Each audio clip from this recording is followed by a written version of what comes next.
hello, hello, hello, hello. How are y'all doing? Hello, Six. Hello, CEO. Hello, Peron. Hello, Jose. Hello, Destructicongun. Hello, Donnervoot. Hello, Green Ninja. Hello, Floppy. Hello, The Closer. Hello, Neatrix. Hello, Boyd. Hello, KFC Serbia. Hello, Set of Birds. Hello, Savvy Nikki. Hello, Dali Joel. Hello, Ibo Anthropod. Loser Mars. Cam Camis.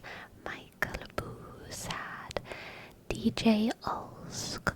Ally Malosk. Hello. What's up? What's up? What's up? What's up? What's up? How has y'all's weekend been? How's y'all's weekend been? Did you have a good Friday? Did you have a good Thursday? Did you have a good Saturday? Did you have a good Sunday so far? How have y'all been doing? Hello. How was your weekend? I had a great weekend. I relaxed a lot. I hung out with some friends. And then I relaxed some more. Which is, great. It's all you could really have. What else could you ever ask for? Super lazy weekend. Nice, Green Ninja. How's the arm? We are at the point where y'all can just assume it's the same, okay? I'll let y'all know if things get better or worse, but let's just assume every day it's the same.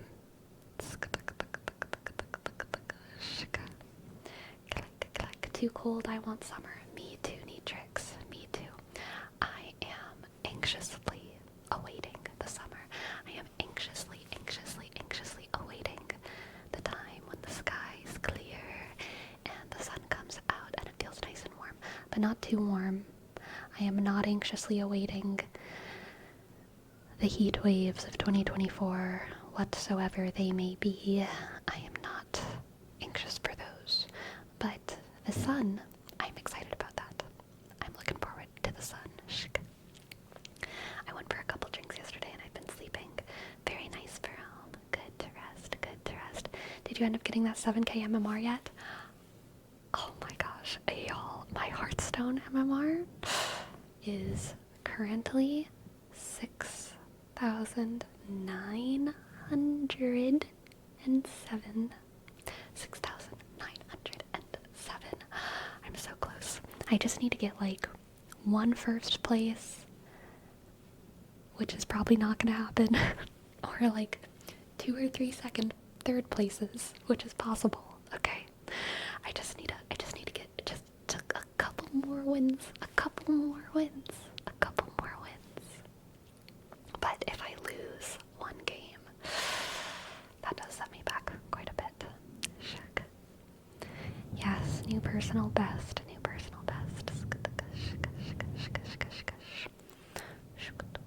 I'm sitting in a construction site right now just because I was bored.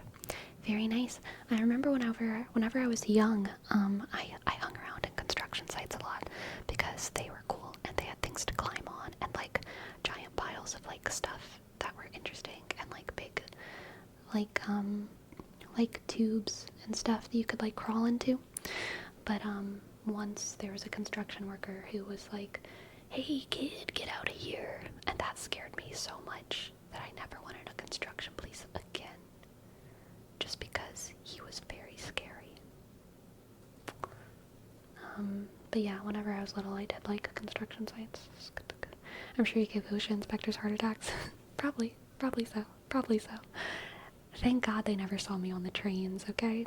Thank God they never saw me on the trains. Did you wear your heart out while on the construction site? No, I did not. This is my first stream, but I love your content. The first video of yours I watched was Girl with No Boundaries. Ah, welcome, Cam Camus. Glad you could make it. I hope you enjoy. Hello, Prime Token. Hello.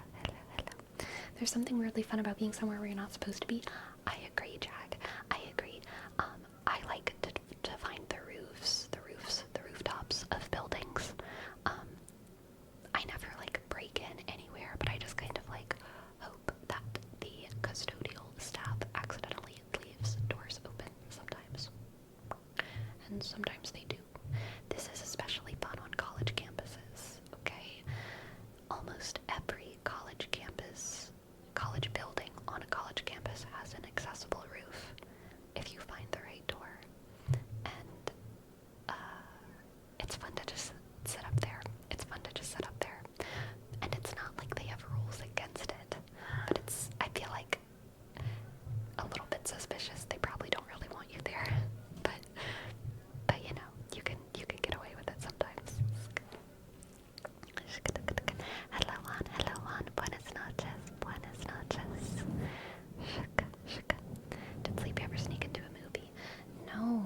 no, I don't like the movie theater. I feel trapped in movie theaters. I don't like them. So, no. I have left the movie theaters in the middle of movies. I've done the opposite because I just don't like it. I just don't like it. Not the movie, the vibe, like the movie theater. No matter how good the movie is, if the movie theater is like giving me too many heebie-jeebies, I'm out of there, okay? I'm out of there. I like pushing the boundaries of how far I can get, and if someone tells me I can't be there, I just say I'm lost or I can't read English. Yep. There's also, as they say in, there's also always the good old, I was looking for the bathroom. That's always a good get out of jail free card. I was just looking for the bathroom. Sorry. Evening Chill, thank you for your sub. Thank you, Evening Chill. First sub of the night. Thank you, Evening Chill. Thank you. Ishk. V-E, click and click. Isk and click. G-sk. C-H-sk. I dot. Double L.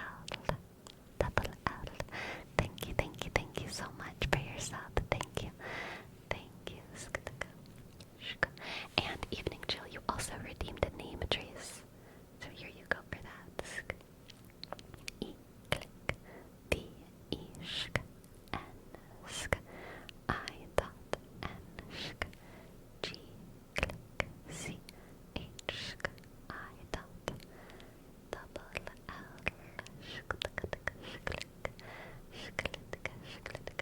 I was looking for the bathroom. That's how I ended up sitting on the roof eating lunch. You know what? Sometimes that's just where you end up, okay? Sometimes that's just where you end up. You never know where a bathroom looking for adventure will find you. Shika.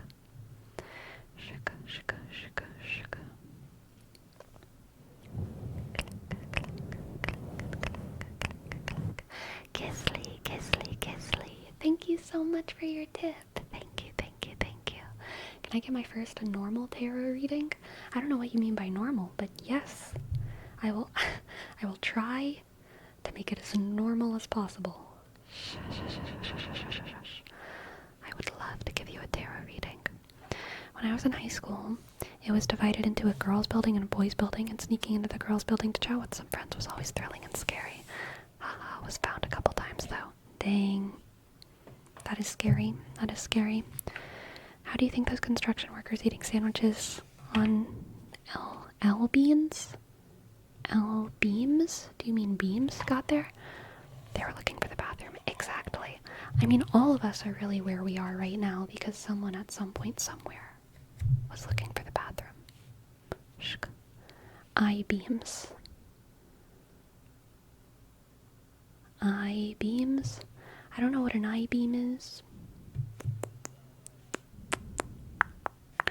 I figured an L-beam was an L-beam in the shape of an L.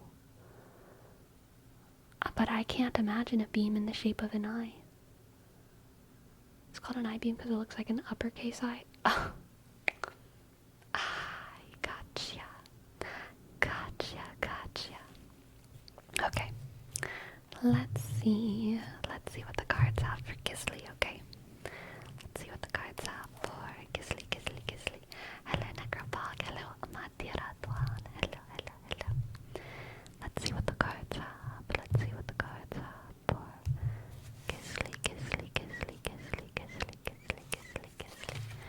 We have Judgment.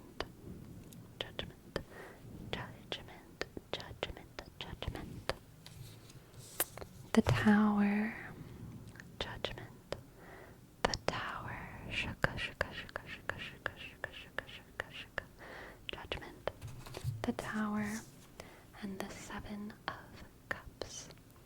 Judgment. The Tower. And the Seven of Cups. Gisley. If you don't make a decision soon, you're gonna lose your chance of all the things, okay? You have a lot of options right now. There's some situation where you have a lot of options.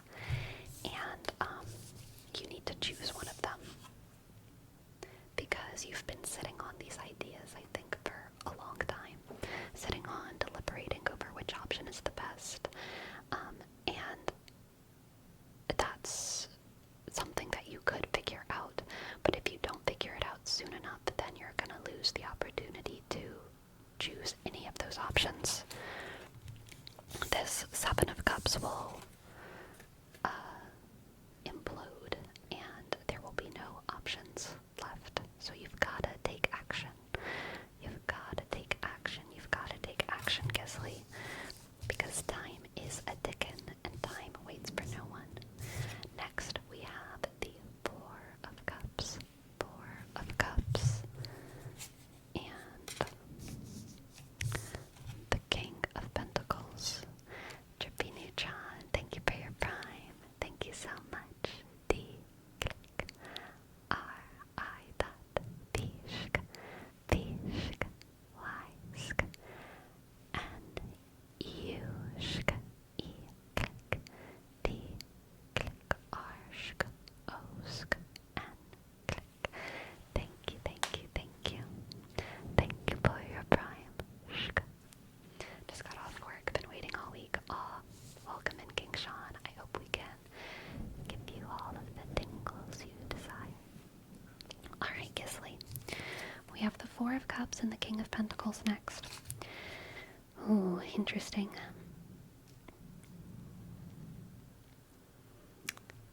So I think the thing that's stopping you from making a choice is that you're in this place right now of things being good enough.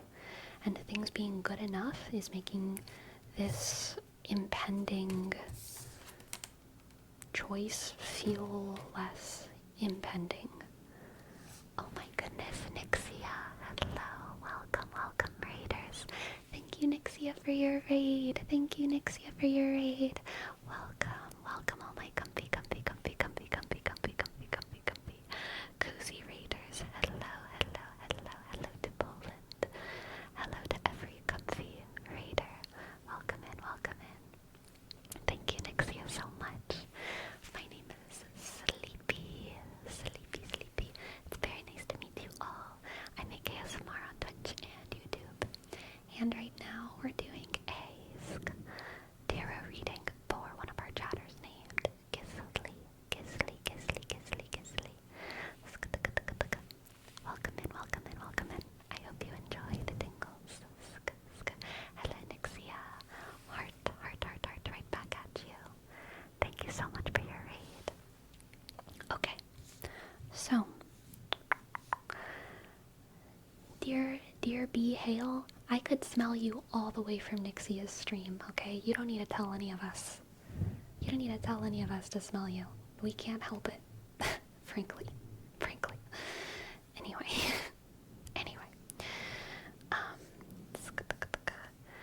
Gisley, the reason that you're not making this choice fast enough is because you're in this kind of state of things being good enough.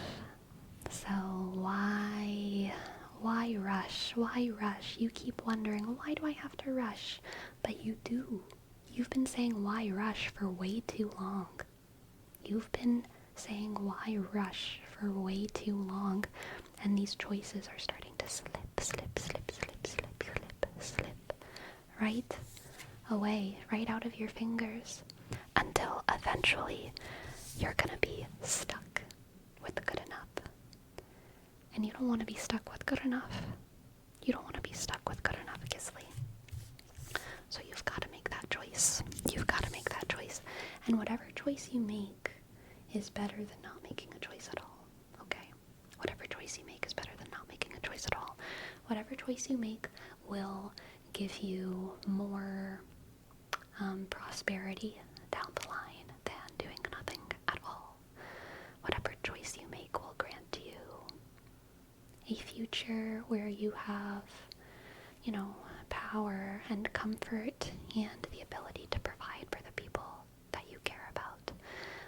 Whereas if you don't make any choice at all, you're sacrificing your opportunity to make a greater future for yourself.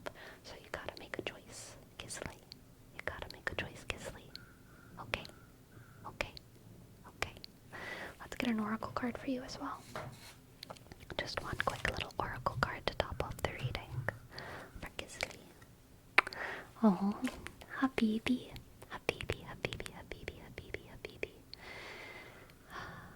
Be gentle with yourself, okay?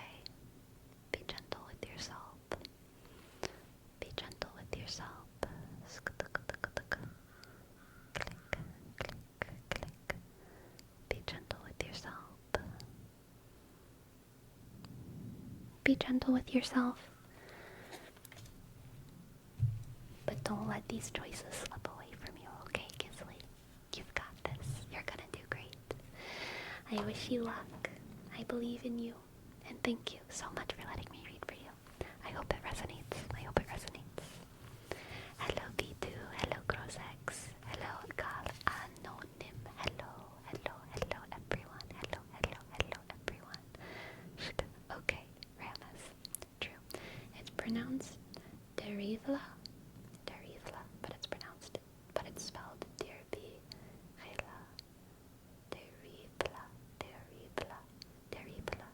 That is such an interesting name. I hope that I remember that. I will try to remember that. Deribla. V2. My nickname read correctly. Oh, always happy to serve. Sleepy, do you think that's always the case? Making a decision is better than doing nothing, or just for that reading? It definitely is not always the case. Definitely is not always the case. Just for that reading. For whatever situation it applies to. But yeah, there's definitely plenty of situations where the right thing to do is to wait.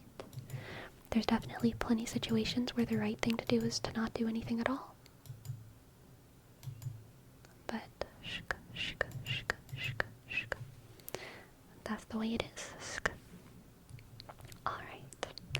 And Green Ninja, thank you so much for your tip. Thank you, Green Ninja, for your $20 tip. And I hope that you had a good weekend as well. I would love to give you a tarot reading. I would love to give you a tarot reading. V2 says, I enjoy your YouTube videos a lot. Thank you. And I recommend Nixie to read you after her ASMR stream. Oh, thank you so much, V2. Now I'll head to sleep. Okay, good night. Good night, V2. Good night, V2. Good night, V2. Sleep well, sleep well, sleep well. Good night, good night, good night, good night, good night, good night, good night, good night, good night, good night, good night. And Sir Askrikta, thank you for your prime. Thanks for your 2 months. Thank you, thank you. Thank you, Sir. S-I.Ashk underscore A click S-C-Ashk Isk K click click Dishk. Thank you. Thank you, thank you. Thank you, thank you, thank you, thank you, thank you. Clickety clack. Shaka. Alright. Hello, Golden Oreo. Hello, Golden Oreo. Hope you're doing well. Okay, let's see what the cards have for Green Ninja. Green Ninja, where the wind comes sweeping down the plains, and the waving wheat can sure smell sweet when the wind comes right behind the rains. Green Ninja, every night my honey lamb and I stay awake and talk and watch a hawk making lazy circles in the sky. We know we belong to the land, and the land we belong to is grand. And when we say, I-F-D-O, yay, we know we're saying you're doing fine, Oklahoma, Oklahoma. Okay. Alright. That was Green Ninja's musical shuffle. Let's see what the cards have for Green Ninja. Green Ninja, Green Ninja. We have the Knight of Pentacles. Excellent, excellent start. Excellent start. Excellent start. Clink. The Three of Swords. The Three of Swords. The Three of Swords. Interesting. And the Hierophant. Oof. So, Green Ninja, this is giving, honestly, this is giving like work through the heartbreak. Work through the heartbreak. I think that there's some kind of thing that's hurting you emotionally this week. It's hurting you emotionally. And it might not be like a fresh wound. It might not be a fresh wound. It could be a fresh wound, but it could also be some kind of memory that's just like feeling fresh again for some reason. But there's some kind of hurt that's kind of coming back and making you ache inside. And you know how to get through it. You know how to get up anyway and put your socks on and put your boots on and put your clothes on and make your breakfast and put on your hat and put on your coat and go out into the world and lock the door behind you. You know how to do it. And you know how to get to where you're going and put a smile on your face. You know how to be disciplined enough to be happy. Okay? You know how to be disciplined enough to be happy. This is not a message that works for everyone, and it doesn't even work for every situation within the same person. But I think that this is the kind of hurt, Green Ninja, in this situation where like the only thing for you to do is just kind of wait for the hurt to pass and not despair. Not despair. And for you right now, the antidote to despair is work and discipline. Work and discipline.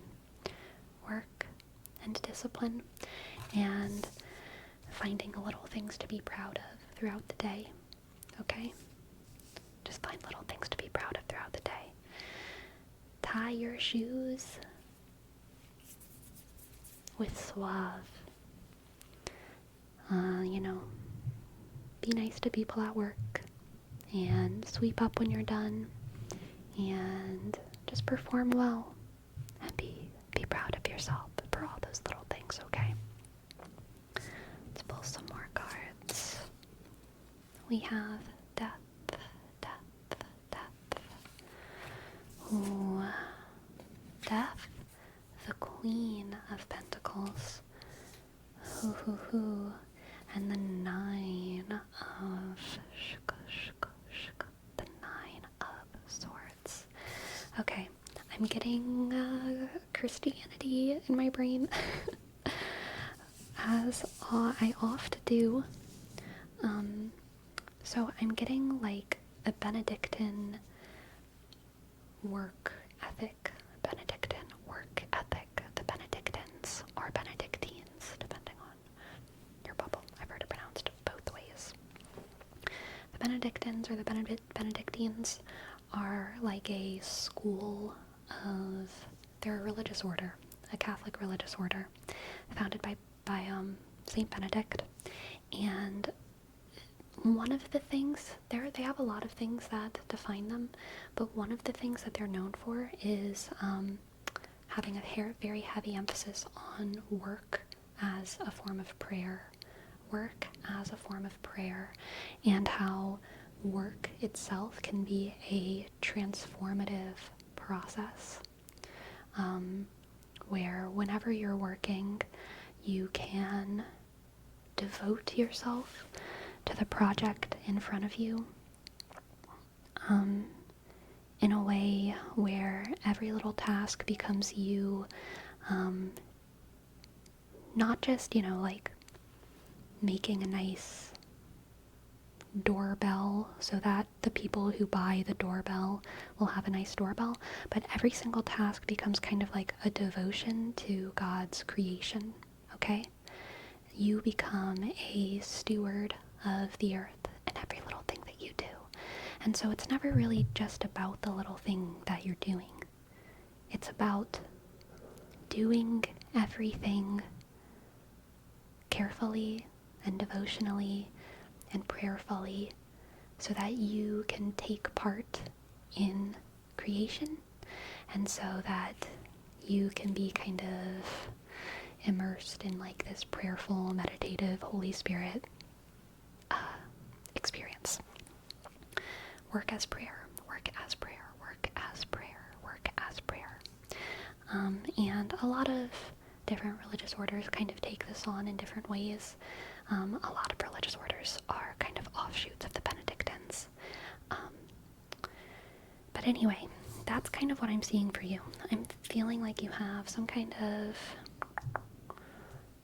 pain, some kind of frustration, some kind of dark, sad thing that's living inside of you.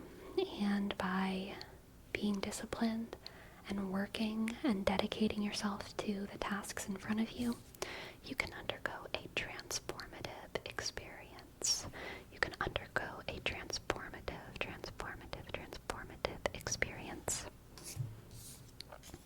And basically graduate here from the Knight of Pentacles to the Queen of Pentacles, the Queen of Pentacles. The Knight of Pentacles, let's see, the Knight of Pentacles tends the garden, but the Queen of Pentacles, plants the garden. The Queen of Pentacles is, not just doing the work that needs to be done. The Queen of Pentacles is identifying with all of the work. All of the work is an extension of her. It's kind of like a mother's care for a child or something, rather than like the brother's care for their sibling. Everything that you do for that child, for that garden, for that project is like an extension of your own identity. So you care for it much more, and you probably reap better results. And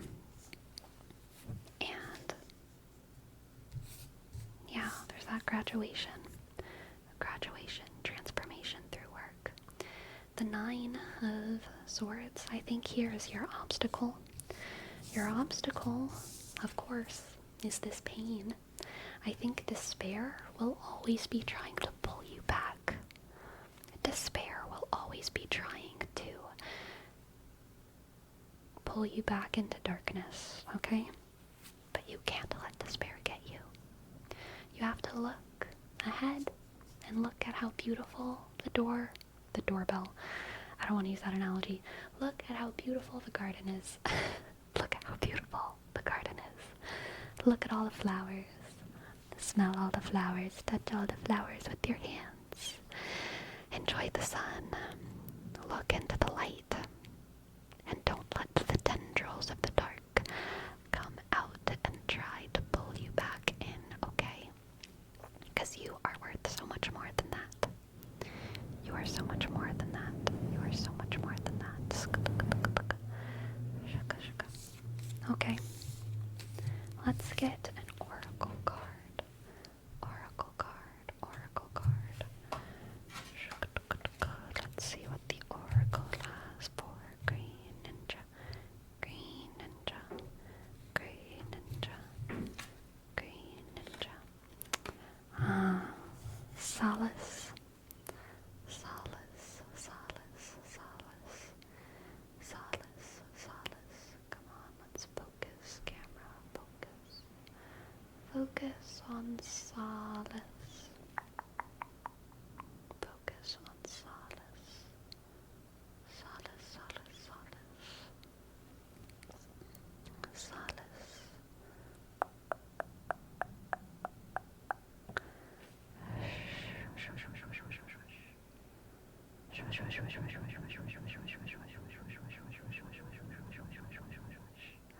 Solace, there we go. There we go. Solace, solace, solace. The despair is going to try and fool you. The despair is going to try and fool you and trick you and make you think that despairing is solace, because despair is slow and soft and comfortable. But it's the light that is the solace, truly, okay? The light that is warm and inviting and that you deserve. Sometimes it's hard to believe that you deserve the light. Feels more like you deserve the dark, but you do deserve white green ninja.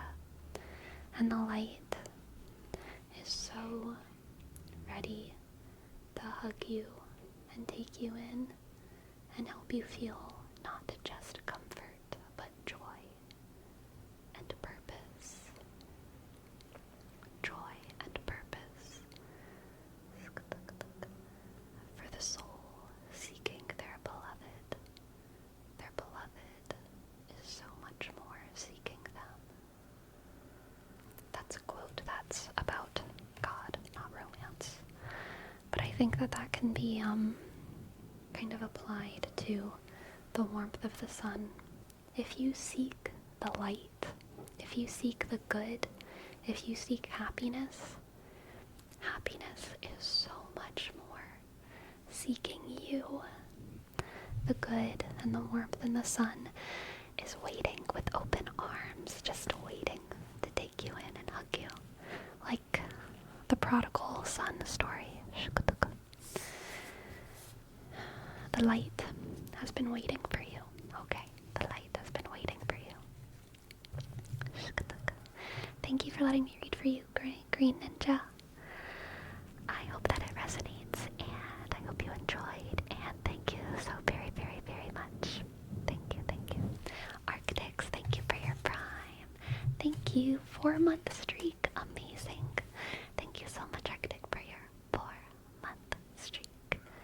A, click, R, shuck, C, D, click, I, dot, C, X, click, 3, shukutaka, 6, 9, thank you. Thank you, thank you. Thank you, thank you. Accept says, hi, I don't usually watch the live streams because it's very late here in Spain. However, I can't fall asleep today, so I just wanted to thank you for the amazing work you do with your videos. They help me relax. You're so very welcome, Accept. You're so very welcome. Thank you, thank you, thank you so much. Buenas noches, buenas noches, buenas noches. I hope you sleep well. Sleep well. Sleep well. Sleep well. Sleep well. And King Sean, here's your name trace. K, click, click, I, dot, N, shk, G, S, H, shk, A, click, U, shk, N, shk, B, sk, E, click, A, sk, T, S, sk. Thank you, King Sean, King Sean, King Sean, King Sean. Thank you, thank you, thank you. Relax, relax, relax, relax, relax. And Soda Planta. What can I read for you, Soda Planta? What can I read for you? What can I read for you? I must know what I can read in the Discord. Okay, let us see what the Discord has for us.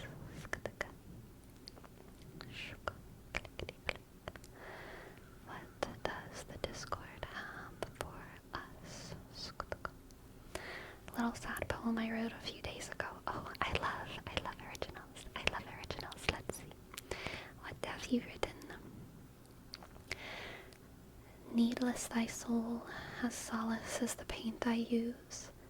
I try to find something nice in your ways, but don't brush off feeling. Don't freeze. It's just another track, scratched, long gone. I fear for feeling, no need of being alright. I extinguish all past, burn out the hope. To see you one more time, I already know it's gonna be the last. Muffle the rain just to ease my pain up. I hear the trumpets calling my name. Don't tell me it's all gonna be okay. After all, I already told you so. Longing just to have something to wait for. Life flash away. Count leaves fall, wishing someday, maybe in dreams, I'll see you again. I'm the one made to love, after all. I do care. Soda. That is beautiful. That is beautiful. You're a gem, okay? You're a gem. Thank you so much for sharing your poetry with us. It's beautiful. Hello, no palm trees. Hello, hello, hello. And hello, Dr. Strange Love.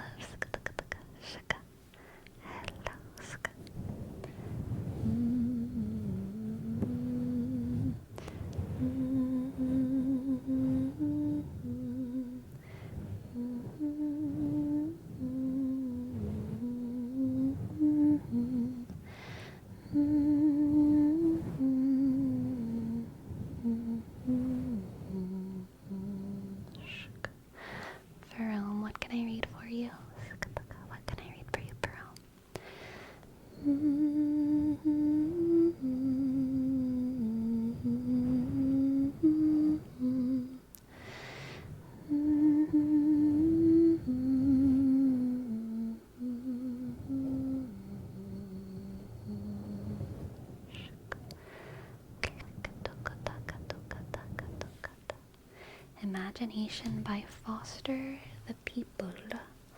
Okay, let us see. Imagination, Foster the People lyrics. I wouldn't try to throw myself away if you asked me. I'd say, to be careful, my love, at death will leave the same. If you want me to stay, don't keep me waiting for it. We can't change the things we can't control. It's summer somewhere, so you shouldn't be so cold.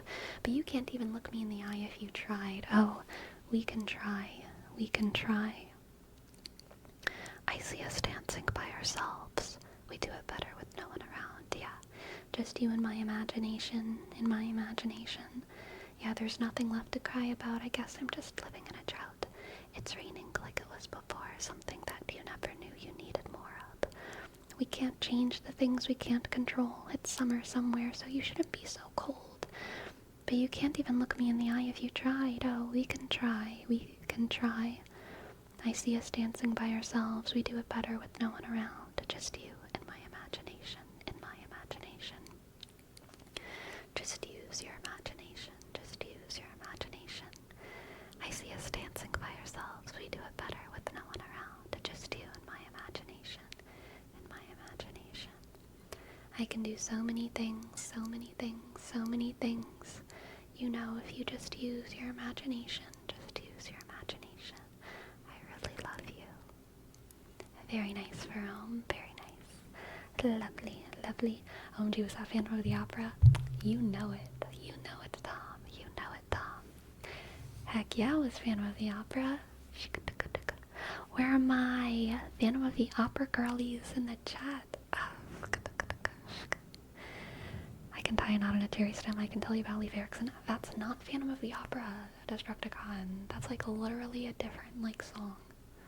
That's like not even a Broadway musical. Like what the heck?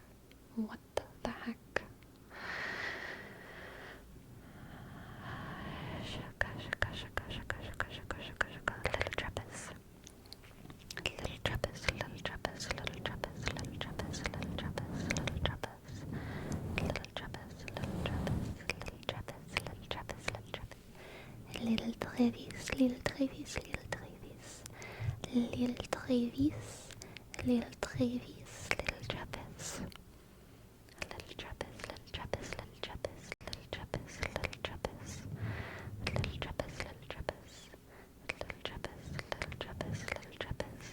Little Travis. But are we sure the Phantom can't make new antibiotics or make computers survive aquatic conditions? Good point. You make a good point, Destructicon. You make a good point.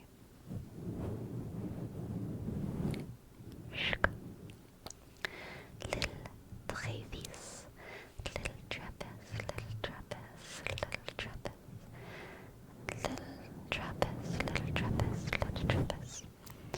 Little Travis. Little Travis. Little Travis. Little Travis. Travis. Little Travis. Little Travis. Little Travis. Little Travis. Little Travis. Little Travis. French jump scare. No one ever expects the French Inquisition, okay? Literally no one. Like, people make jokes about the Spanish Inquisition because low-key we all kind of expect it. Literally no one expects the French Inquisition because they're remarkably inefficient. Don't do near as many murders. Quite forgettable, really. Quite forgettable. Fun fact, did you know the Spanish Inquisition went so hard that the Vatican at the time, the Catholic Church, was like, please stop, you're doing too much. The Catholic Church, the Catholic Church was like, please stop. And that's why they had to change their name to the Spanish Inquisition and not the Catholic Inquisition. Because before that, throughout, Europe, the Catholic Inquisition was a thing, which was bad. It was not a good thing. But they weren't going quite as hard as what the things that the Spanish Inquisition was known for. Everyone else kind of stopped, but Spain kept going and was doing like more brutal things and being bad, and the Catholic Church was like, please stop. And Spanish was like, no, we're gonna keep going. We're gonna be the Spanish Inquisition. It was rough. Bad times for everyone, okay? No one was doing well. Just a bit of trolling, absolutely. We humbly request that you don't inquisite as much. I just know stuff happened in Europe, but the timelines are all jumbled for me. The Holy Roman Empire was at war at the same time as the bomb and pirates in my brain. Honestly, that's fair. I don't know exactly what time the Spanish Inquisition was. I want to say it was 1400s, maybe 13. Ooh, yeah, I feel like it was 1300s because I think the Spanish Golden Age was the 1400s. So and the Spanish Golden Age was like way too good for the Spanish Inquisition, right? It was 1400s? Okay. It must have been the early 1400s. It must have been the early 1400s, right? There's no way the Spanish Inquisition was happening at the same time as the Spanish Golden Age, right? I could totally be wrong, though. It lasted 400 years? Gisley? I did not know that. I did not know that. I need some fact checkers. But that's wild. That's wild. Alright, Joshy. Here's your name, Trace. Click. J-S-K-O. Click. S-H. Click. Y-S-K. Vibe. X. Thank you, Joshy.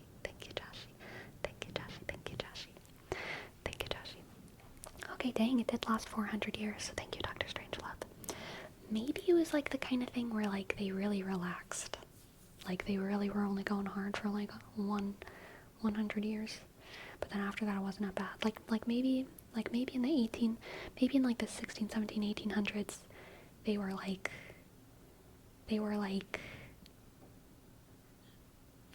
barely doing anything.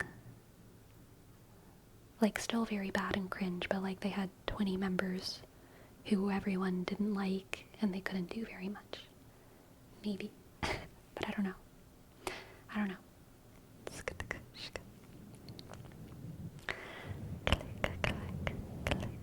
They were just being inquisitive, perhaps. I think they were still doing the thing there, but not all over the place. Gotcha. How cringe. I will say, I didn't expect the Spanish Inquisition to have lasted that long. That's wild. Very bad. No wonder the Catholic Church said stop. No wonder the Pope was like, please stop. Hey, I said that? Same brain cell. Okay, same brain cell. Click for board. Click.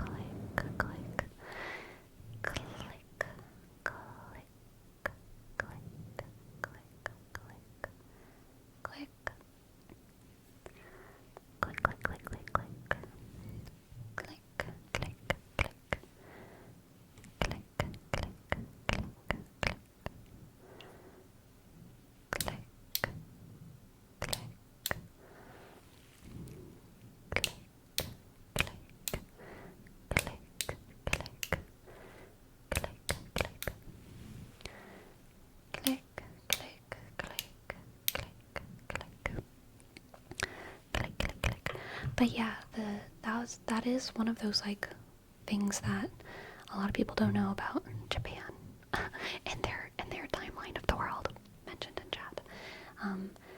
Japan was like super like the feudal era is like huge. Like that was a long time. I feel like a lot of people in their brains, they're like, no, the feudal era was ended in I don't know, the 1500s, but no. Japan was all of your ideas about all of your generalized ideas about wardrobe and culture and old feudal Japanese aesthetic, that lasted until the early 1900s. Okay, that lasted until World War One, basically. And yeah, obviously they had technological advancements and they evolved in certain ways, but aesthetically they were super isolated for a very, very long time. So they did not take on all of those 14, 15, 16, 17, 1800s fashion trends, cultural trends, because they just were very isolated. Interestingly enough, though, they did have a while where they were trading exclusively with, I believe, Norway. I think it was Norway. Norway was kind of their only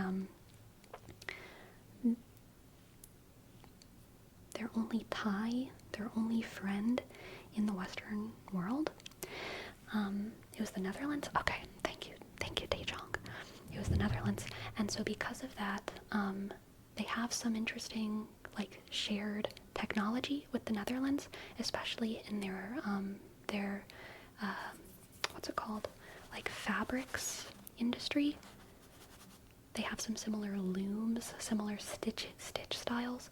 Their actual wardrobe stuff was very different, but their stitching styles and the looms that they used were kind of the same, which is interesting, very interesting. Sinchobe, thank you so much. Thank you for gifting us up. Thank you, Sinchobe. Thank you. Thank you. Thank you, Sinchobe. S-I-N click C-H-K-O-S-K-B-S-K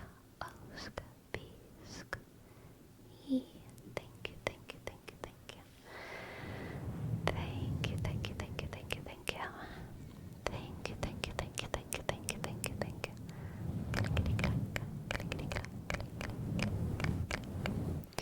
Textiles. Ah, oh, thank you, Prime Token. That was exactly what I wanted. Textiles.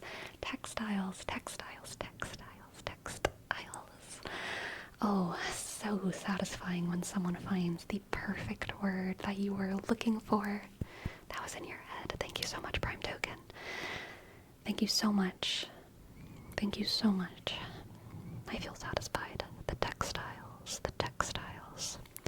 A real brain tingler. Yes.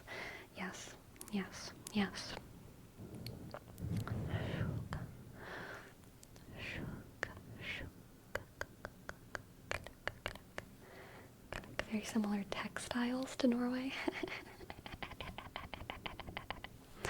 Very funny. Ha ha ha. Very good one.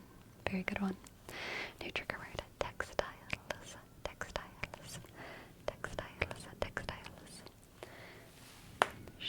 For some reason, who crossed half the earth for some spices seems like a lot of effort for a little taste experience.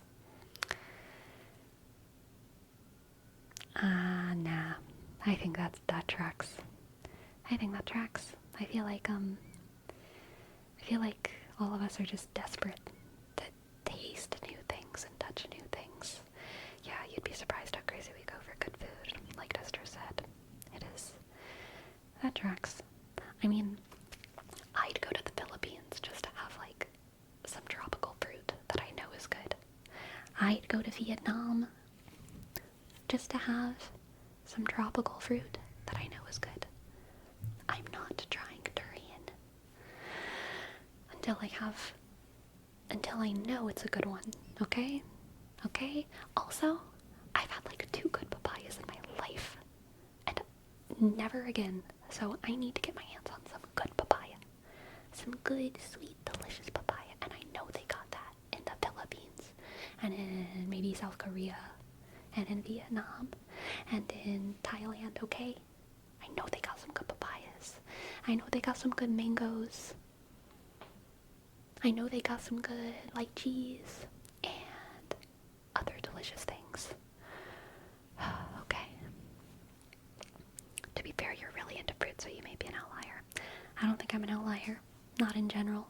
With fruit, perhaps, but, like, with general, like, how far we'd go to, like, taste the food we want to taste. I mean, you've seen, like, foodie YouTube, right? They be, like, van lifing all over the world just to, like, try a spice. Just to try the guinea pigs on sticks in South America or wherever, okay? They're like, oh, I really need to try a guinea pig on a stick before I die. Which is wild, by the way. I would never. I want not that. I want guinea pigs running around on sticks called branches, happily living their best lives.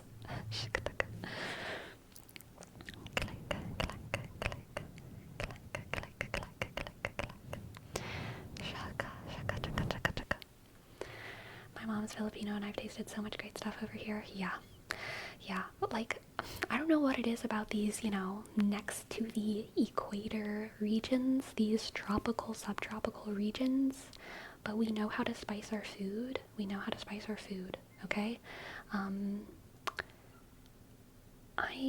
I can't tell y'all how much more interested I am in South Asian food than European food.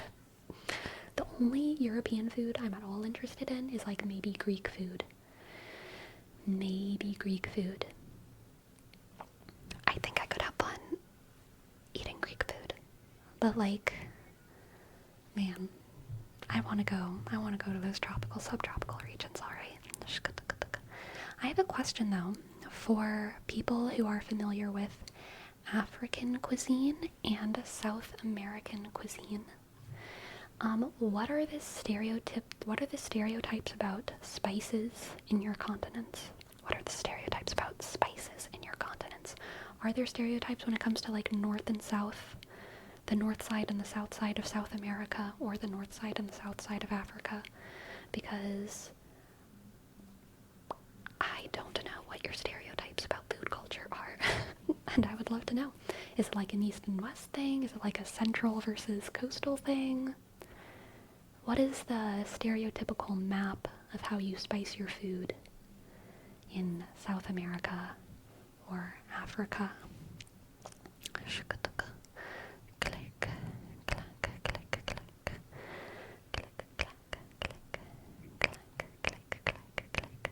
Then you've never tried home-cooked German food? That's fair, Donnervogt. I do come from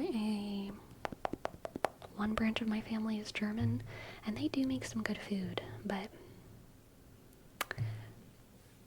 the Louisiana side of my family makes a way better food, though. Okay.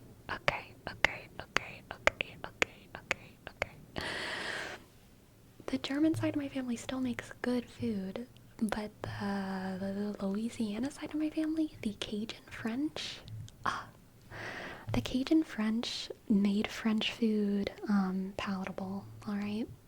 Let's be real. French food needed a little more. French food was lacking. They fixed it in Louisiana. They fixed it. Clickety-clack, clickety-clack, clickety-clack, clickety-clack, click-clack.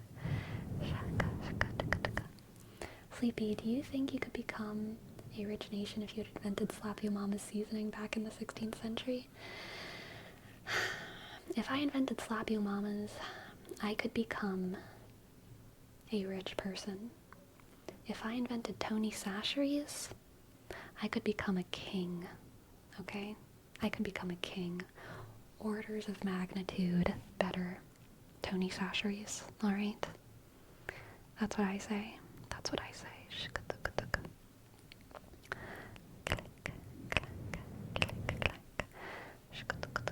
Golden Oreo, you know.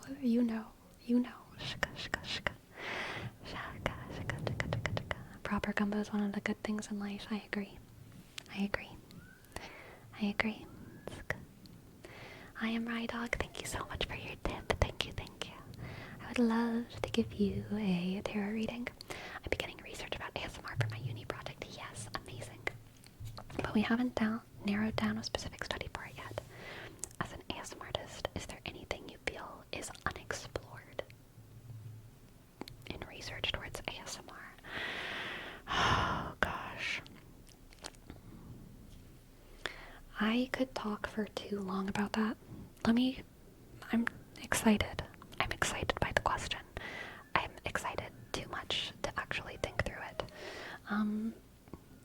Is there anything you feel is unexplored in research towards ASMR?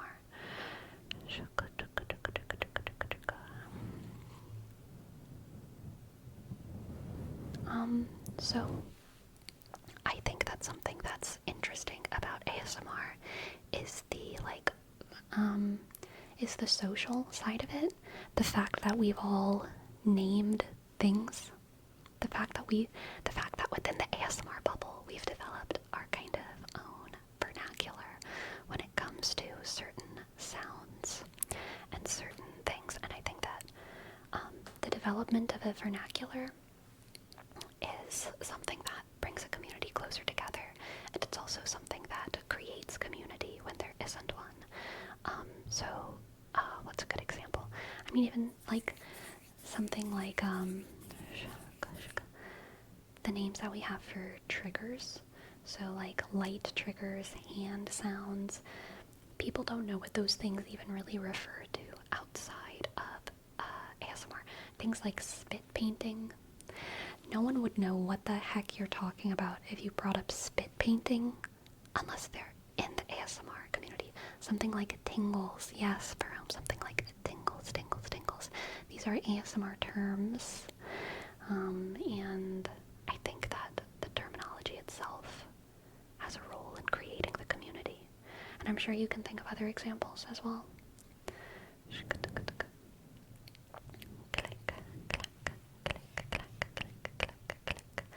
Alright, let's see what the cards have for Rydog, Rydog, Rydog, Rydog. Rydog, Rydog, Rydog, Rydog, Rydog. We have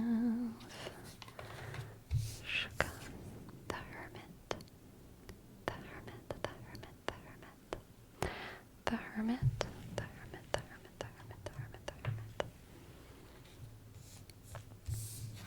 The Nine of Wands, the Nine of Wands, the Nine of Wands, the Nine of Wands, the Nine of Wands. The King of Pentacles, the King of Pentacles, the King of Pentacles, the King of Pentacles, and the Four of Cups, the Four of Cups, the Four of Cups. Okay, I am Rydog. So, Rydog, this reading is about a slow and introspective journey, locking yourself away physically so that you can meditate, so that you can think, so that you can research within yourself the answers to some query, the answers to some query about your own nature. I think that this reading is about you finding satisfaction in introspection for the sake of introspection, rather than for the sake of answering some specific question. Every question that you answer about yourself gives rise to another question, and there's no end, there's no satisfying conclusion to your introspective journey. But there's the ritual of confining yourself physically and mentally in a good way, confining yourself to your cell and spending time with the innermost parts of yourself to allow yourself to wonder for as long as you want to wonder, to allow yourself to question, to allow yourself to find peace in just holding all of the mysteries that lie within you and feeling them without forcing them to be anything. Just allowing yourself to be with all of the mysteries of you. All of the mysteries of you, okay? You are full of mysteries, and it is in embracing those mysteries and holding those mysteries and loving those mysteries that you find strength, okay? That's where your strength is. Your strength is in embracing yourself not for just everything that you are, but also for everything you don't know. Everything you don't know. I think there's a lot of things that you're never going to know about yourself, and I mean, everyone is like that. There's tons of things that all of us will never know about ourselves. But I think for you, the things you don't know about yourself and the things that you're always kind of searching for is like kind of an important and powerful part of your identity. The ability to wonder, okay? There's so much peace in unknowing. Let's get an oracle card as well. Perfect. What a lovely pick. We have reflection. If my camera will focus.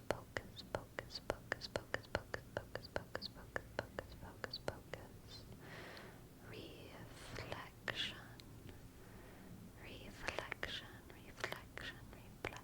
There we go. Reflect on yourself, the mysteries within yourself.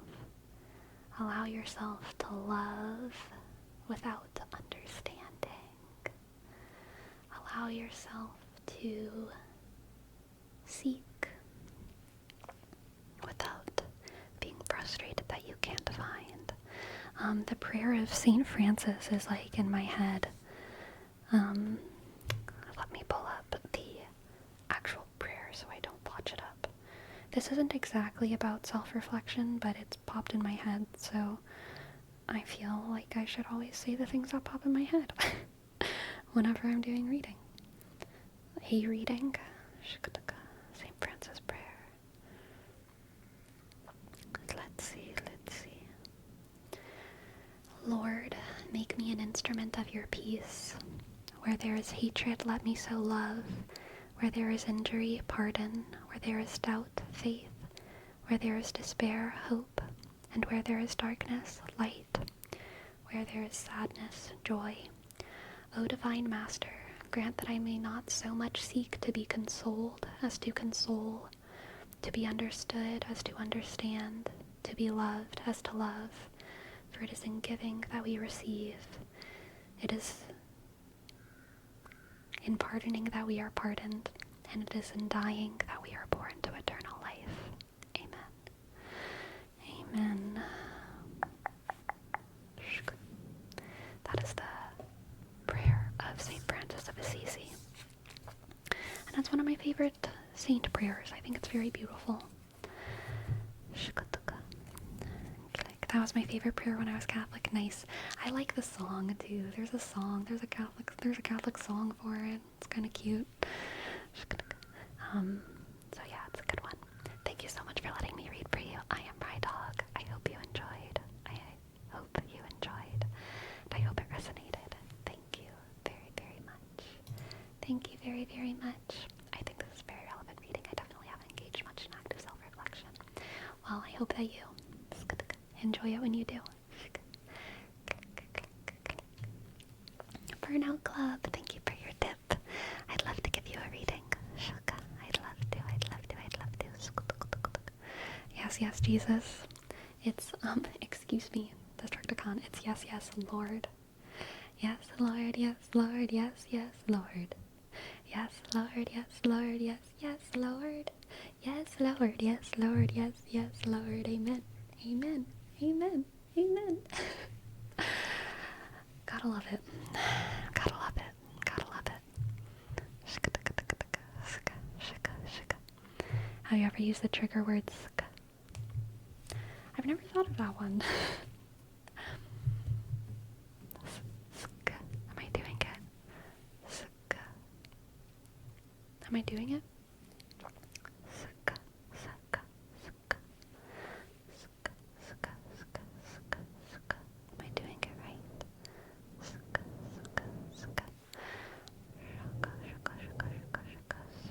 Shaka. Sk. Sk. Sk. Sk. Sk. Sk. Sk. Sk. I personally am partial to shka, shka, shka, shka, taka, shka, taka, shka, taka, shka, taka. Yeah, it sounds good. It's always been a favorite. Ah, so glad. So glad you enjoy it. Alright. Now, let's do a reading for Burnout Club. Burnout. Hello, spooky fish. Ooh, watch out. The spooky fish are here.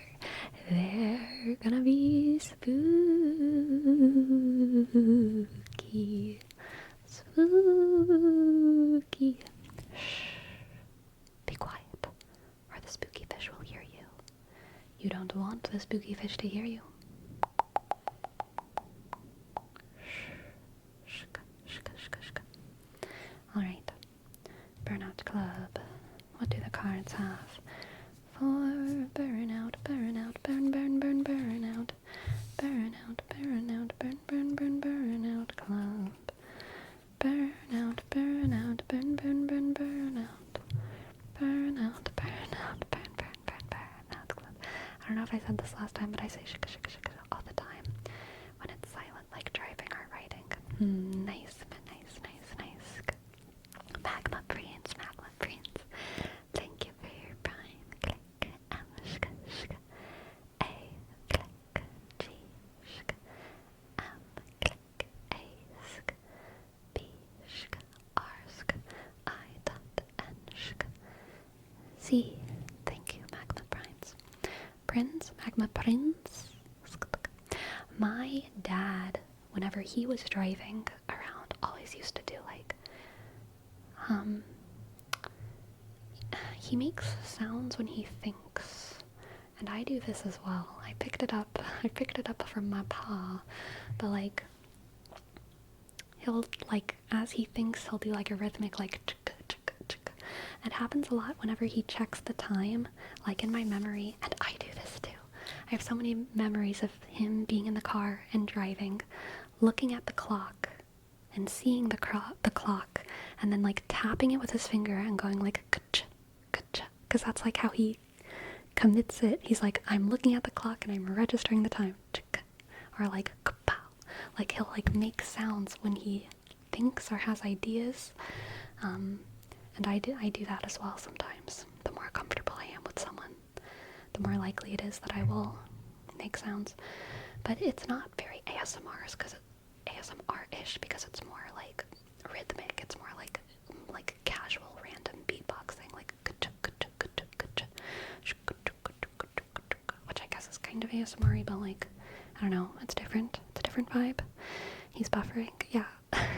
Like his loading part. Yes.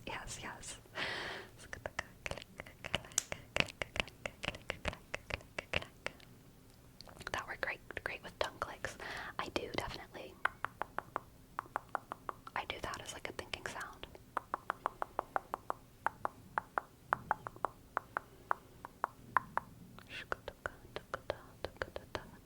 I'll do that, like, if I'm thinking, I will.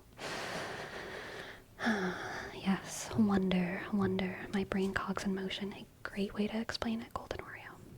Great way to explain it. Okay, Burnout Club. What do these cards have for you, Burnout Club?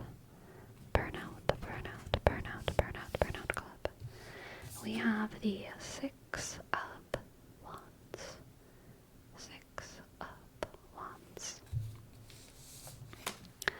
Four of Wands. Ooh. This is good. 4 of Wands, 6 of Wands. Very nice. Oh, the 10 of Cups. Oh, God.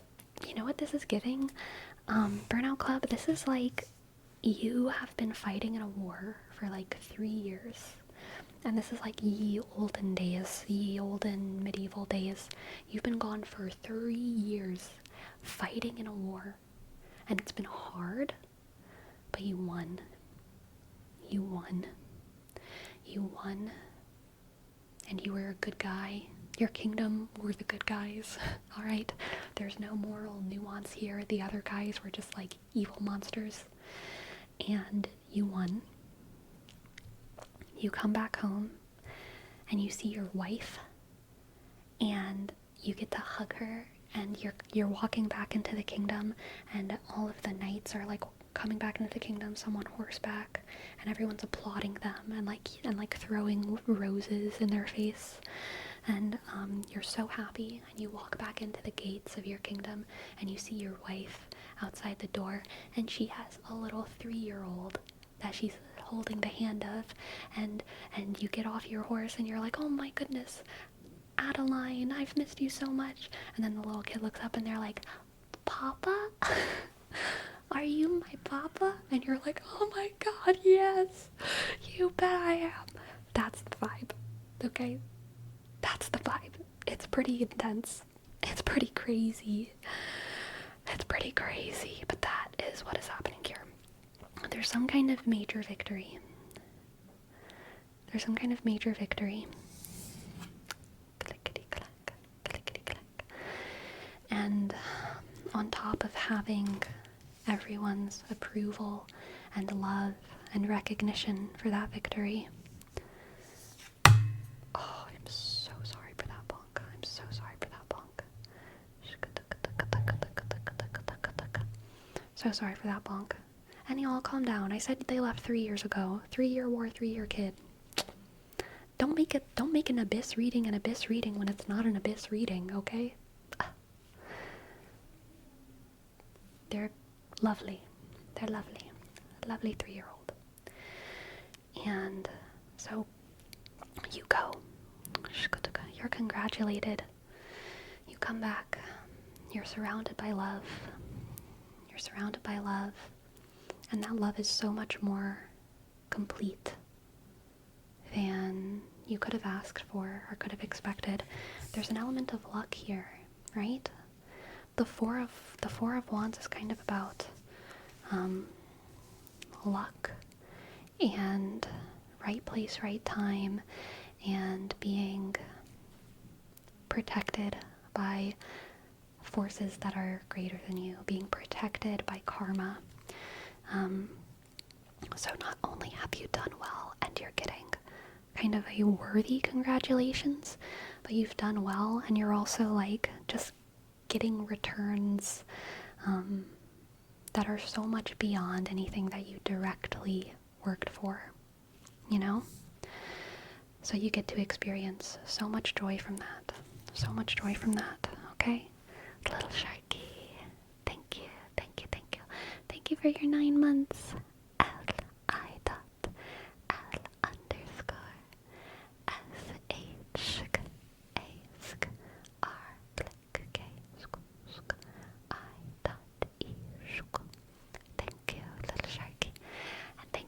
Oreo. Thank you, Golden Oreo, as well, for gifting 2 subs. G, click, usk, L, D, shk, isk, hensk, underscore, 0, shk, isk, e, click, o. Thank you, thank you, thank you. Alright, Burnout Club. So you're getting this massive reward for something. And then on top of that, we have the Page of Swords, and the 2 of Wands. So here we have the ending of one journey and the beginning of another one. This is kind of giving me like you've just fought in this war, and that might have been one of the greatest sort of adventures, stressful and crazy and wild of your life, and now you're coming back and you kind of get to like choose your retirement. You get to choose your smaller, more adventure. Your smaller adventure that will be less impactful to the world, but probably more impactful to your life, because it will last longer than the war. War lasted 3 years. This next adventure is going to last 30, 40 years, until it's your time to leave this earth. So it's kind of a quaint choice, because it's not like a life and death choice for anyone else. It's not some grand adventure, but it's a important choice, because it's a choice for you. Do you want to be a hat maker, a milliner, or a cobbler, or a woodworker? Do you want to be a farmer, or a swordsmith, or a sword master? What do you want to do with the great deal of time that you have left? How do you want to live out your peaceful years? For you've been walking around the world looking for spells that turn grapes sour. Exactly, for Uranus. Very much the vibe. And the Page of Swords is kind of about choosing your new infancy, if that makes sense. Again, you've finished one journey, now you've started another one. You get to start fresh in some new adventure. You get to start fresh on some new journey where you get to be a noob at something again. A noob. Let's get shock. One more card, and we'll do an oracle as well. We have the Three of Pentacles. Shock. You're getting to come back to a village that is a little bit different than the one you left. And you're getting to make new friends. So you're choosing your new occupation. You're choosing your new friends. It's kind of like how when you get into high school, people are like, these are going to be the friends you have for the rest of your life. And you get to college and people are like, these are going to be the friends that you have for the rest of your life. But like none of those are the friends you have for the rest of your life. It's the friends, I think, I don't know, but based on the older people that I know, it's the friends you meet when you're like 45 that are going to be the friends you have for the rest of your life, okay? It's the friends that you meet when you are parked that are going to be the friends that you have for the rest of your life. And those are the friends that you're getting to choose, okay? Those are the friends that you get to choose. Alright, now let's do an oracle card. Click. We have boundless. Boundless, boundless, boundless, boundless. You have a million new options, Burnout Club. You have a million new options. Enjoy your life, okay? You deserve to explore your new world, to reward yourself. The vibe here is kind of Bilbo, but like, imagine if Bilbo didn't become obsessed and sad. Like, Bilbo went on an adventure. Imagine that he came back home and just got to enjoy his life, got to enjoy writing, got to enjoy his family, and got to enjoy the Shire. That is what this reading is. Coming back and getting to love your aging process. So yeah, I don't know exactly what this means for you, Burnout Club. Let's see. I feel like it's just the end of one cycle and the beginning of another one. The ending of a very, what's the word I'm looking for? Tempestuous cycle, and the beginning of a much more peaceful cycle. A cycle that maybe matters less to the world, but matters so much more to you, and is deeply impactful for you, okay? So I hope that your new cycle is a lovely, lovely, lovely, and beautiful Burnout Club. Moving back to my hometown next month after a long time away, so that definitely hits home for me. Oh, wow, how perfect and wonderful. I'm glad it resonated. Thank you so much for letting me read for you. Thank you, thank you, thank you, thank you. Thank you, thank you, thank you, thank you, thank you. And hello, Nonoha. I do tarot. And hello, Gabi Kolamarumba. Hello. Verome. Hello, hello, Verome. I'd love to give you a reading. Hopefully I don't have any kids I don't know about, though. Yes. Yes, all of this is contingent on the idea that that was a thing. In the analogy, that soldier, that was a reality he was happy to come home to, okay? If that's not a reality you'd be happy to go home to, you don't gotta worry about it. Alright, you don't gotta worry about it. The kid is symbolic for a good thing, exactly. We can transmute the good kid into, like, fresh bread. Good sourdough, alright? A good hometown sourdough.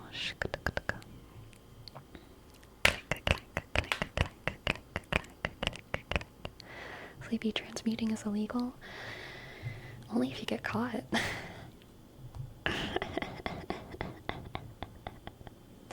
Okay, Sharome. Let's see what the cards have for Sharome. Let's see what the cards have for Sharome. Let's see what the cards have for Sharome. Sharome.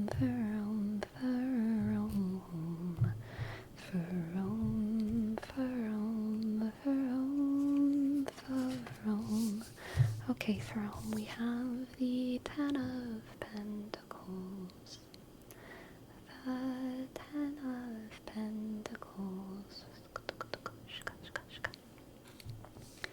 And the Seven of Pentacles.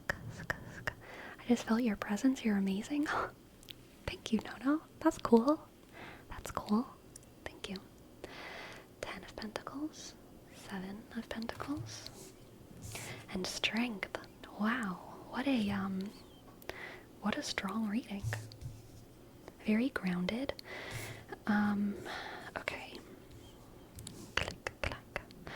I don't know. This is great, bro. This is a harvest, a strong harvest. Like you've worked really long and really hard on something, and you're finishing with like leftovers. Like you ended the game and you still had like 20 health potions to spare. And it's great. You still have so much left in you, and instead of having to spend yourself on the mission that you were on, you get to spend all of the excess on your tribe and the people who care about you. You get to redistribute your excess into your community. You get to use that for pleasure and for fun and for joy rather than using it out of necessity. Nothing feels better than drinking a health potion when you're not even hurt, okay? Nothing feels better than that.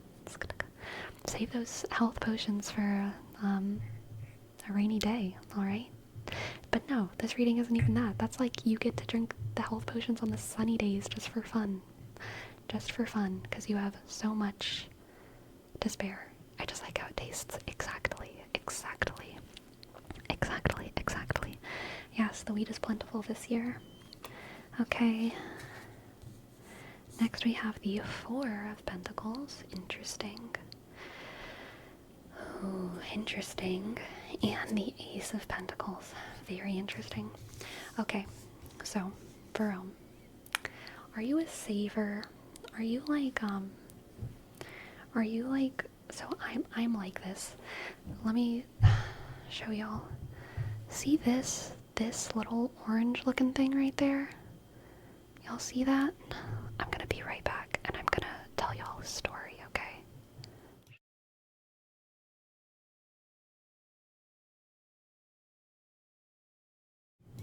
Okay. This is a candle that I got when I was 9 years old in Arizona by a indigenous candle maker. He was very cool. He had his own little shop where he did candle carving, and the thing about these candles is that they're carved in a certain way where whenever you light them, once this burns down a little bit, the orange will like glow and it'll be like really pretty and really cool. And I will never forget walking into this guy's candle shop, and there were just these intricate, beautifully glowing candles lining the walls. It was truly a prolific man, and I was just enchanted as a 9-year-old walking into the shop. And my mom got me this candle. I think this trip was around my 9th birthday, so I was getting gifts that day, and I loved it so much. But in my head, I was like, I have to save this. I have to save this beautiful glow. I've lit it, I think, twice. And I haven't even gotten down to the level where, like, it's really pretty. Because I've been saving it this entire time. And now I am 26, and it's kind of silly that I haven't used it. It's kind of almost bad that I haven't used it. But anyway, for Rome, what I said about these first 3 cards, you having excess and the ability to enjoy that excess, that is what you have the ability to do. But your challenge is going to be the temptation to save and to not enjoy your excess. I have candles in a desk in the hallway that have been lit maybe once in 15 plus years. Almost the exact same story. Oof, okay, yeah. The temptation to save has the potential to stop yourself from enjoying your excess. Okay? You don't need to live like you're in a famine when you're in a time of plenty. Okay? But I think you're going to have the temptation to do that. To save and save and save and save and save rather than enjoy your excess. Use your excess and just allow yourself to be a little spoiled and be a little happy for a hot sec. Okay? Be a little happy for a hot sec. Be bold. Buy something crazy and fun just because you have the excess. Don't always be saving, because one day you might fall when you're roller skating and fuck up your arm. Okay? Don't do that. Just have fun. Just have fun. You're gonna do great. You're gonna do great, bro. Wonder who would do that? Only someone who's bad at roller skating. Am I right? Only like some cringe, bad at roller skating person.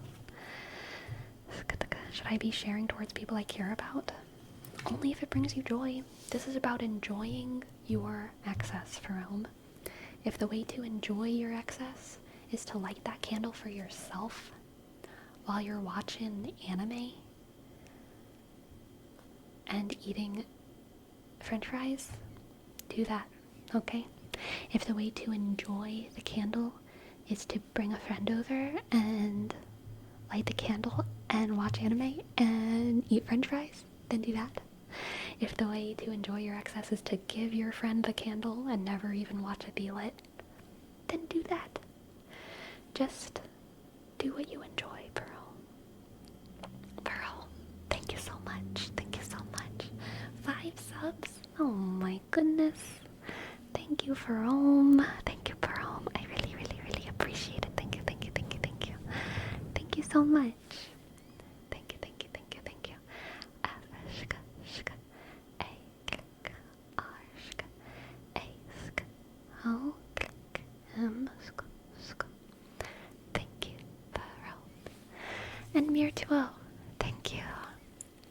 Thank you as well. Shk, I, shk, r, sk, d, click, u, sk, o, shk, thank you so much for your prime. Mir2O, thank you, thank you, thank you. Oh, sorry for the bonk. Thank you, Mir2O. Okay, let's see. Next we have a reading for Golden Oreo. Golden Oreo, thank you so much for your tip, Golden Oreo. Thank you so much. Thank you so much. Thank you so much. Golden Oreo. Thank you. Okay, question for the chat. To my memory, Golden Oreos were the first variation of Oreo. There was the normal Oreos, and then the first different Oreo that came out was the Golden Oreos. They were before the Thins, before the double stuff, before all the crazy flavors.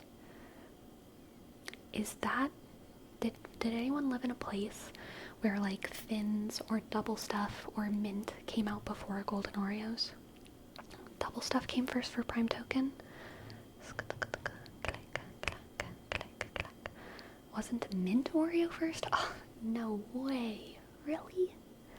Really?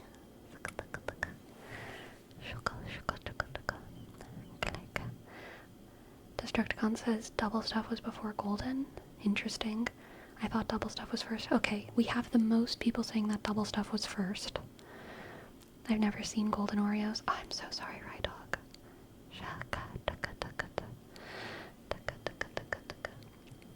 What does Chad think the best alternative Oreo flavor is? Double stuff doesn't count. I don't think any of them taste better than the normal Oreos or the golden Oreos. Like the inside icing flavor, I think the normal inside icing flavor tastes the best, but I do like golden Oreos a lot. I feel like my memories of golden Oreo are way older than any other variant. I'm with you, golden Oreo. I'm with you. J Detective, thank you for your sub. J click dishk isk D click ishk C tishk I dot D isk 9 months. Thank you, J Detective. Thank you. Shwaka.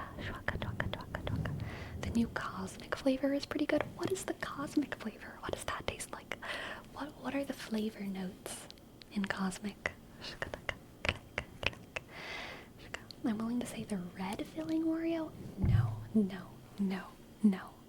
There's no way that one was before golden.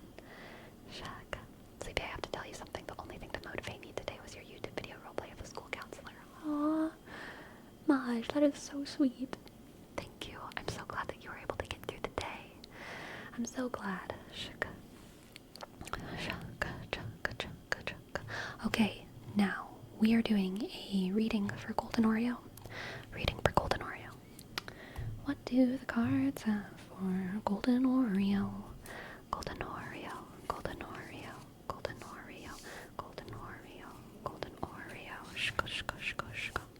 We have the Page of Cups.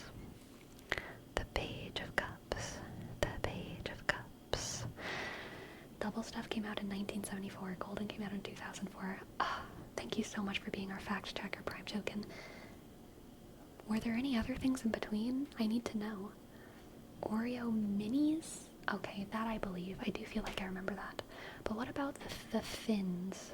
The Thins and the Double Stuff. When did those come out? Thins and Double Stuff. Okay. Golden Oreo. I hope you don't mind your tarot reading being interspersed with a history lesson in Oreoisms. But we have the Page of Cups. Golden Oreo. Thins were 2015. I feel vindicated. Okay, good. I'm glad those weren't new. Or old. Okay. Page of Cups. And the King of Swords. Very interesting duo here. And the Six of Cups. Okay, Golden Oreo, I'm just gonna say what popped in my head. I think this reading is about how you handle good news. I think that you've been assuming, or not assuming the worst, but you've been highly skeptical about something. There's some situation in your life that you're highly skeptical about. there's one situation where you are likely to believe bad news before you believe good news. And good news comes. Good news comes. Good news comes. And you have to kind of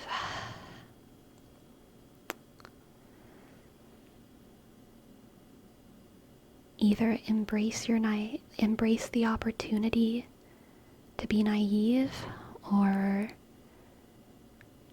be skeptical. I'm not sure what the answer is, but yeah, you basically have a choice to have faith, to believe the good news, to choose to be naive, or you rely on the kind of lessons that you've learned about being highly skeptical about this thing, and you say, no, I'm not going to rely on that.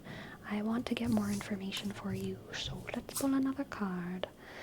Ooh, we have the Fool. We have the Fool. The Fool, the Fool, the Fool, the Fool, the Fool. The Fool, the Fool, the Fool, the Fool, the Fool. Okay, Golden Oreo. Man, I feel like you're gonna choose trust again, even though you're so skeptical. I feel like even though you're so skeptical, Golden Oreo, you have a principle of trusting the thing, and it might hurt you anyway, but you can't not trust it.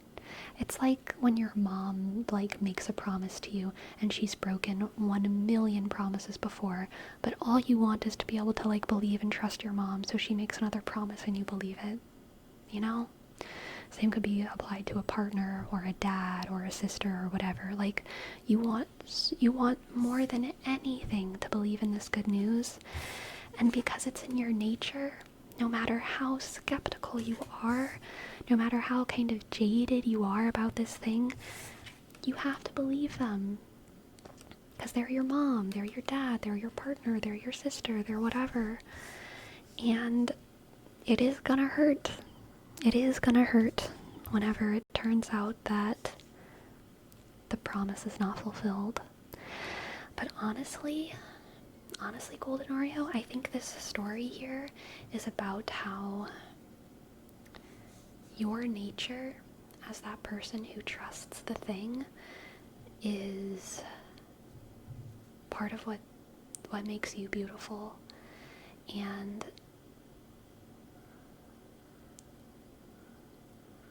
in service of preserving your own identity, sometimes it's worth it to be someone who always has faith and who always has trust in that person.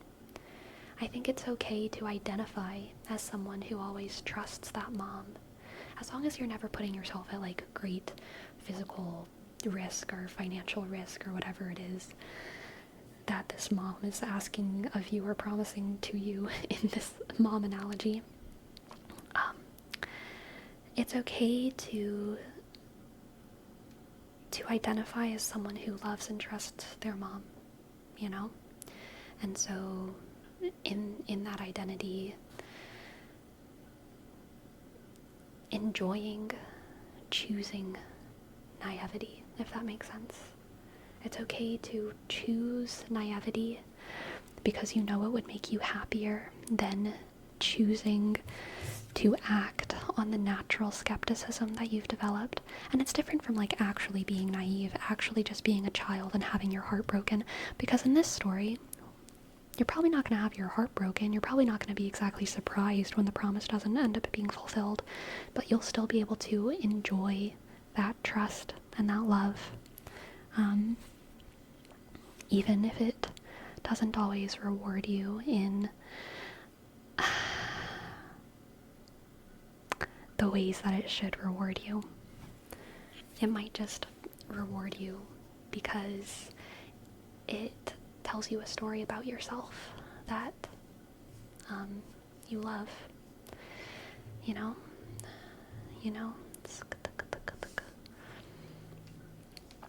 So yeah, obviously, whatever the situation is, don't put yourself in any physical,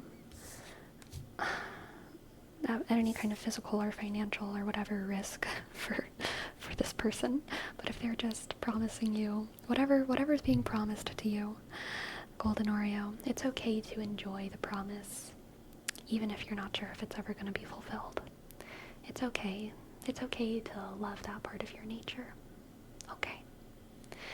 Thank you for letting me read for you. I hope that resonated. I hope that makes sense in some kind of way and is affirming and not something that makes you feel bad about yourself or makes you feel despair. It's okay to choose. It's okay to choose faith. That genuinely applies in so many different ways in my life. Thank you, Sleepy. It very much resonated. Oh, I'm glad.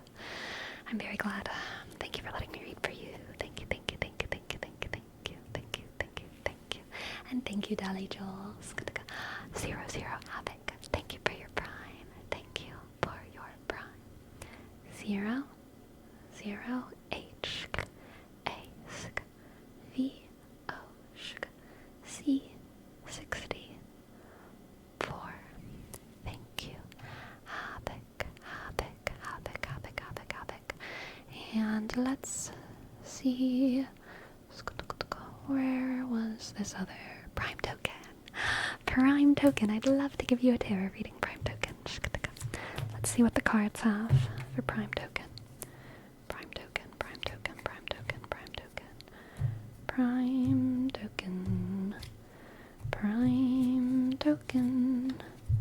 Prime token. Prime token. Token. Token. Prime token. Prime J.R.R. Tolkien. Prime J.R.R. Tolkien. We have the lovers. The lovers. The lovers. The lovers. The lovers. The lovers. The lovers. The lovers. The lovers. The lovers. The Page of Pentacles. The Page of Pentacles. And the Sun. Beautiful. Oof. Beautiful. Prime token, this is about loving yourself. Loving yourself. Loving the reflection of yourself. Loving your identity. Loving your identity, okay? This is about loving the duality within yourself. Seeing how you can, what's that word? Not synergize, not enhance, but a melody and a counter melody. What do they do for one another? The duality, like, feeds the other part of the duality. What's that word? What's that word?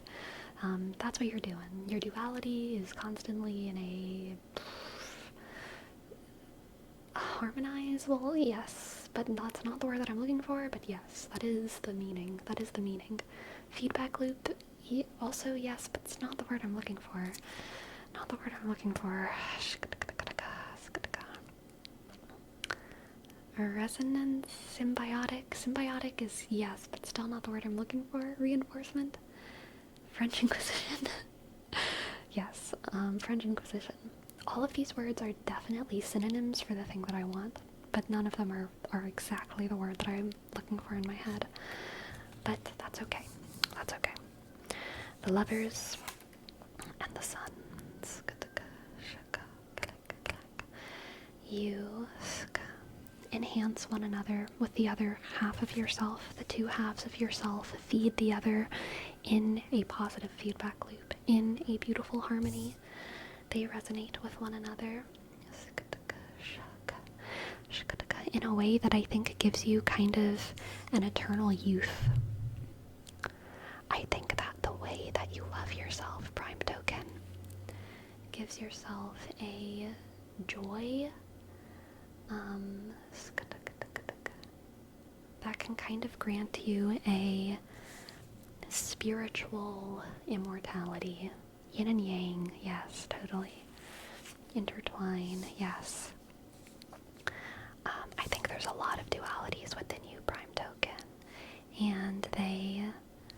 give one another strength and power. We also have the 5 of Cups and the 8 of Pentacles. Interesting. Okay, Prime Token.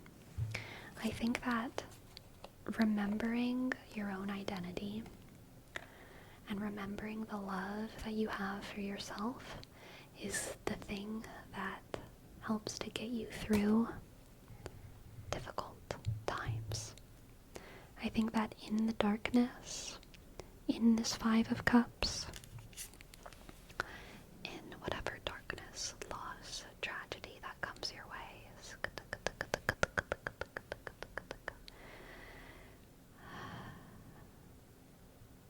you can remember to look at yourself and remember what you love.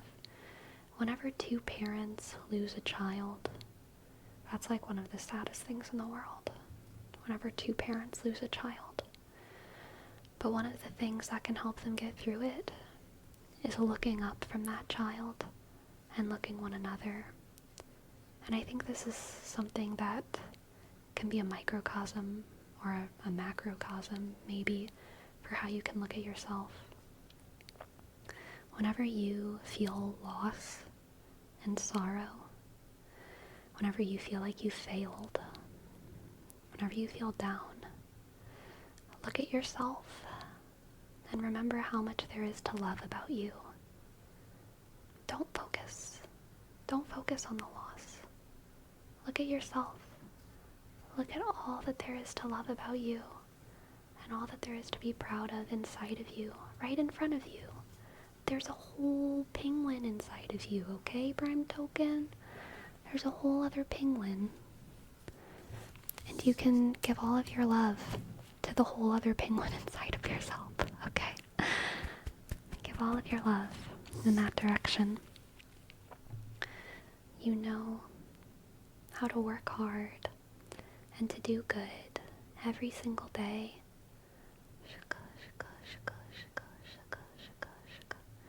You know how to work hard and to focus on the things that matter. Okay? Clickety click. You're gonna do great, Prime Token. You're gonna do great, Prime Token. You are still. You always have access to the sun. You always have access to the sunlight. You always have access to the joy that exists inside of you. You always have access to the love that you have for yourself. When it feels like the world don't love you, remember how much love you have for yourself, okay? Because you love yourself, and that is good, and that is wonderful. You carry the sun inside of you. And by carrying the sun inside of you, you also bring a lot of other people love and light and all of that as well. So it's unlikely that the world doesn't like you for long. Alright. Remember that you carry the sun within you. Remember to love yourself, love yourself, love yourself. Let's get an oracle card.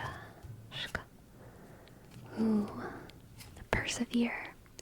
Persevere, persevere. Persevere, persevere, which is typoed as preserve on this deck. Persevere. Persevere, persevere. The sun is inside of you. The sun is inside of you. You are strong. And you can persevere through anything out of love for yourself. Love for yourself. Do everything for yourself. Whenever there's like a kind, good thing that you know is good, and you're like, oh, but I have no one to do it for. Do it for you. Do it for you, okay? If you want to bake a delicious cake, it's okay to just do it for you, even if you ain't got no one who's gonna eat it, okay? If you want to cook some gumbo, do it for you. Even if you don't got a family to eat it with you, okay? Do it for you. Persevere. Persevere.